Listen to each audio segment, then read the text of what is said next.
Welcome to the opening part of our series about the neutron. This first video talks about the basic setup, about the prepatched structure of the synth, and about updating the firmware, which isn't that easy always.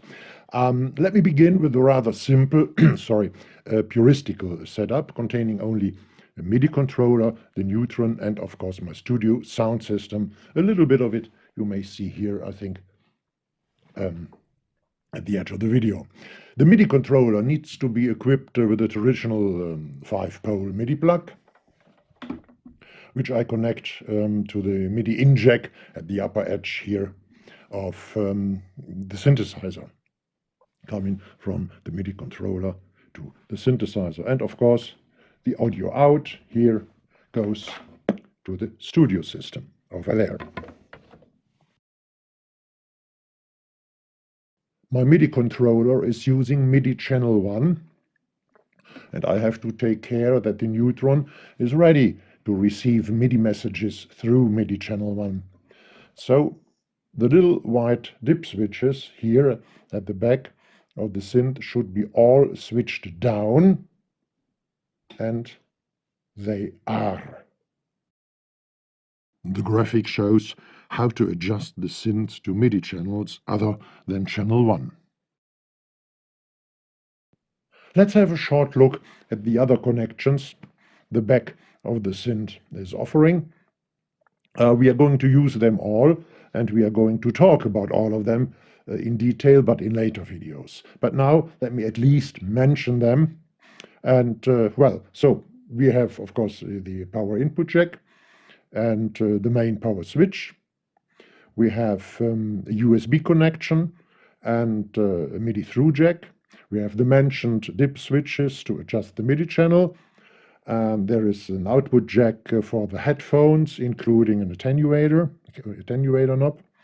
There is the main audio output jack, and next to it there is an audio input jack to put external audio in, which you want to be processed by the neutron. And hidden deep here in this little hole, there is a boot switch, which will be a matter a bit later in this video when it's going to be about updating the firmware. But let's return to the front panel. When you switch on the neutron for the very first time, it may well be that you don't get any sound out of the synth. You've opened the filter, you've set the ADSR sustain parameter to maximum, you've turned up the output volume, but no sound is coming out of the machine. Well, the reason will be the overdrive unit. You didn't want overdrive, and you let all the 3 knobs adjusted to 0, therefore. But a glimpse at the prepatched structure diagram in the manual shows it. The sound is let through the overdrive unit before it reaches the output. And if the level knob of the overdrive unit is at 0 position, the whole sound is getting blocked from reaching the output. Turn the level knob up and you get what you want. And don't worry, the level knob in the overdrive unit does not determine the amount of overdrive, but the amount of sound that leaves the unit, processed or unprocessed. But there is a better way to lead the filter's output into the VCA: patching. Even if the patch bay here is going to be a matter in the later video, patching the filter directly into the VCA is such important a thing that I'll use this approach even now in this first video. Well, so I take the VCF out and patch it to the VCA in. And there is the sound. We don't need to turn this knob. The overdrive section doesn't have any influence of the sound now because it's bridged. While the sound comes out of the filter and goes directly into the VCA.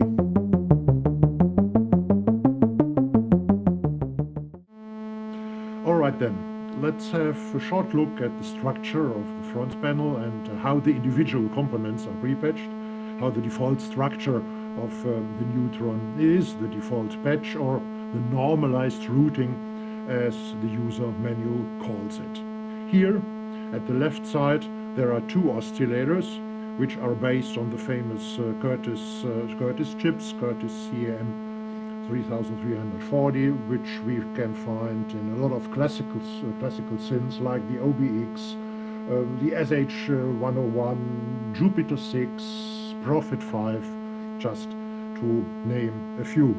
On top of them there is the mix knob, where I can determine how much of the sound of each oscillator comes or goes to the rest of the synth. Both, only the first one, only the second one. All right, I turn it completely to the left to get sound only from oscillator number 1. Then there is, of course, the tuning knob. And the tuning knob is equipped with range button. Now it's the whole range.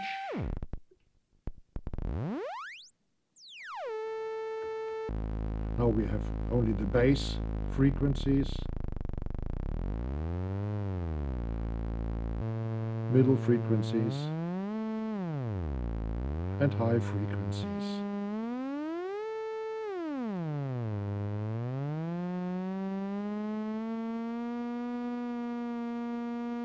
All right. Next to the range buttons, there is the waveforms button. There is the waveform. There are the waveform selectors, and we see already now that we can smoothly merge, smoothly warp from one waveform to the next, to the consecutive waveform.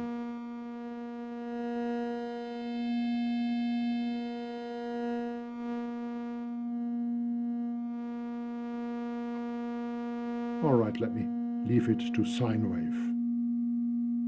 Completely at the button here, there are the pulse width knobs. Oh, no, so I have to go to square wave again to demonstrate it.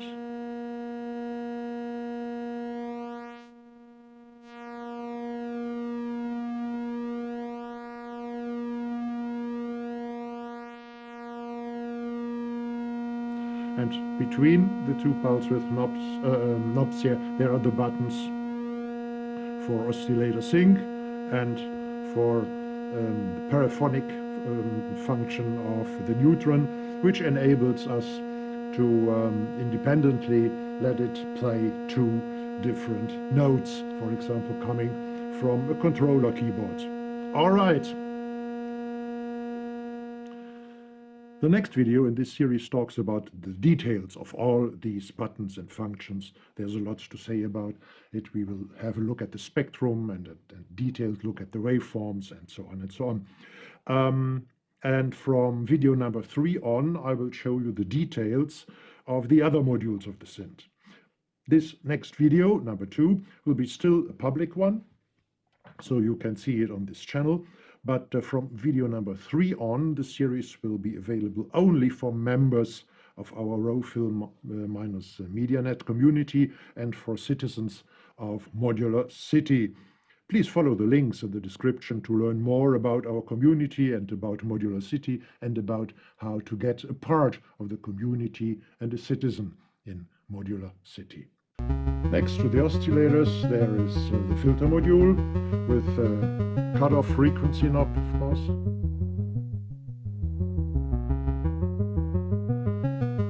The resonance, filter resonance.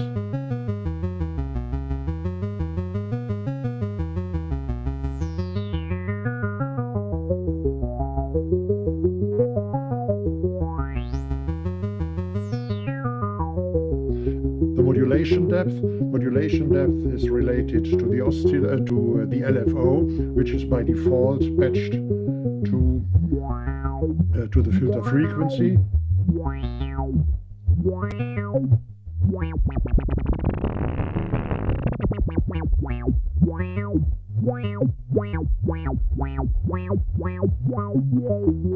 Let's reduce the modulation depth again, increase,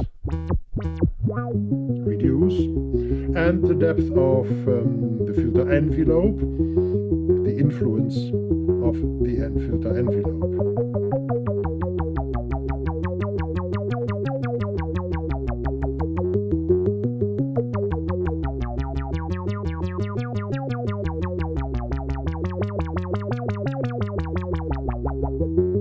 No influence of the filter, of the filter envelope.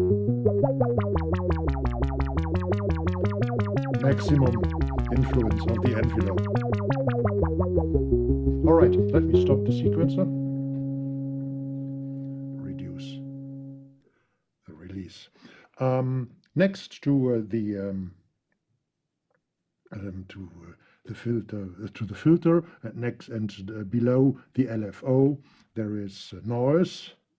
Sorry, at first the VCE bias. VCE bias means you can open the gate to the VCA and control whether your unit is producing sound at all. I leave it open now. I'm not dependent on any gate signal when I have the bias opened. And there is a noise unit above the VCE bias between LFO and VCE bias.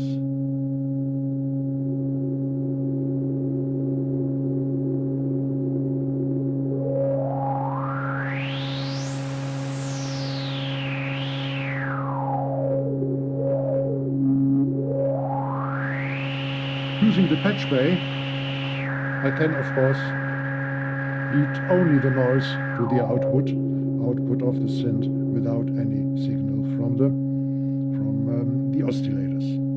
I close it again, and there are two envelopes. The first of which is by default patched to the VCA, and the second by default patched to the frequency of the filter. Yes, the big knob here in the LFO section. Let me choose. Let me choose the waveform of the LFO, and as you see, we can morph between consecutive waveforms again, same as we could with the oscillators. By the way, the filter frequency. Let me open it again. Modulation depth. The LFO frequency reaches far up into audible ranges.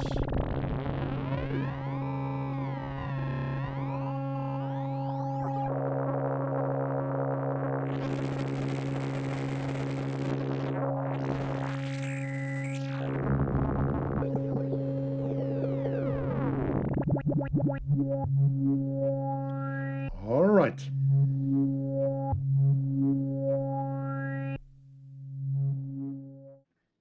The delay unit sits on top of the panel here in the middle, and we can regulate the dry-wet mix, of course, the delay time, and the number of repetitions.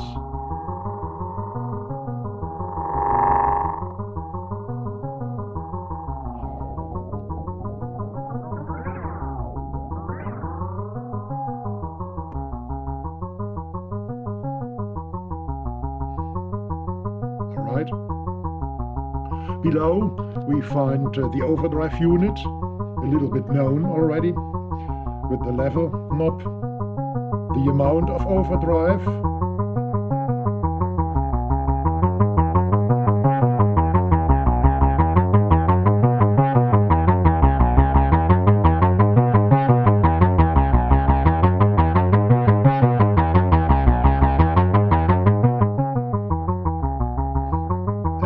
so-called tone, the sound of the overdrive.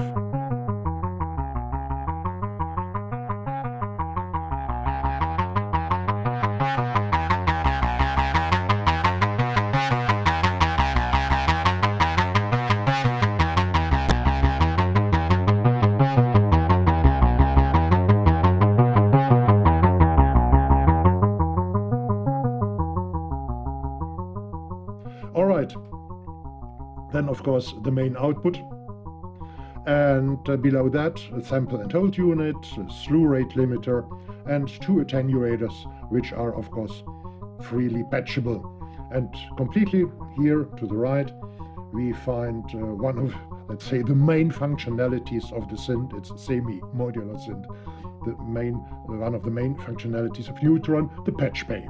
Okay, once again, all of the mentioned modules and functions will be talked about thoroughly and in detail in later videos, which not only explain the pure functionality, but deliver a lot of sound examples and applications as well. Well, let's talk about updating the firmware now. If you're working on an Apple computer, you'll probably not have any special problems. Just do as the manual tells you, and as I will show you in a moment. But if your studio is based on or set up around a Windows PC, well, then there might and probably will a serious problem, and the whole procedure doesn't work as smoothly as it should. But let's proceed step by step. We should know what version of firmware is installed on our Neutron, so perhaps we don't need to update at all. To find out, we have to push the two buttons in the oscillator section, which are called oscillator sync and paraphonic. The range LEDs will start blinking, each that often as is the corresponding part of the firmware version. My firmware version was 1.2.5 when I got the Neutron. The most up-to-date version is 2.0.0 now in February 2019. 2.0.0 is a huge update with a whole bunch of great advantages I'm going to update, therefore. All right, next step. The manual tells us to connect the Neutron to our computer via USB. Doing so, it seemed that my Windows PC recognized the Neutron. There was a USB driver installed at once when I switched the Neutron on, and so it will be with your setup as well. Unfortunately, the Windows PC installed a wrong USB driver, and so it will probably do with your Neutron. I don't know why nobody does, well, nobody but the Behringer technicians and the Windows software engineers most probably, but I do know how to get the right driver. Dear Mac users, you may have a coffee now while I'm going to explain to your Windows PC using colleagues how to proceed. Go to the website of Zadig and download the latest version of the Zadig updater. It's 2.4 at the moment.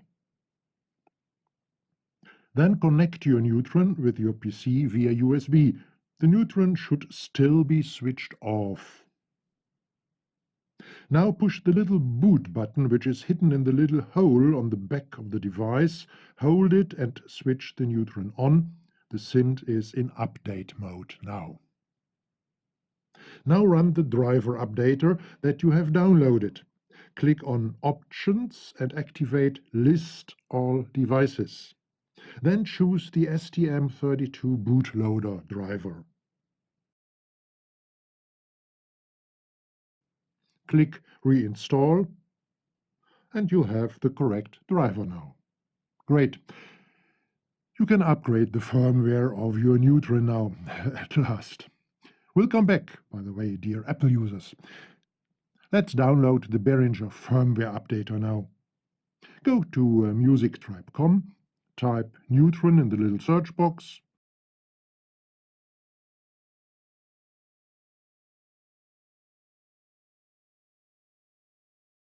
Click on Downloads. Scroll to the firmware updater and download the one which is for your computer system. To upgrade the firmware, make sure now that the Neutron is switched off and that there is no MIDI cable plugged in on the front page. Now run the previously downloaded updater. The software starts searching for the neutron. Take your neutron, look at the back of it. PC users know this already, sorry, this procedure from a minute ago. Push the little boot button, which is hidden in the small hole, hold it pressed and switch the neutron on. The updater software will detect your neutron now and will ask you to update.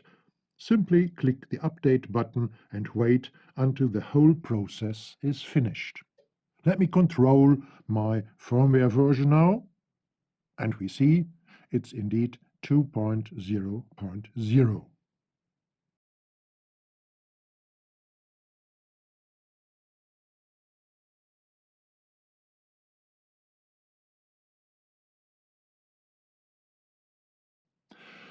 All right. Things like the Neutron application, the Neutron app, and general communication between the Neutron and the computer, any computer, will be a matter in later videos. The next video in this series is going to talk about the oscillator section of the Neutron. I think I told it already once in this video, and it will talk about it in detail, really very in detail. It's going to be a public video again, but it will be the last public video about the Behringer Neutron. So don't forget to inform yourself about the Rho-Film-MediaNet community and about Modular City. Please see the links below. The Very Advantages special offer ends at the end of March 2019. Well, thank you for watching. Enjoy your day, Rolf.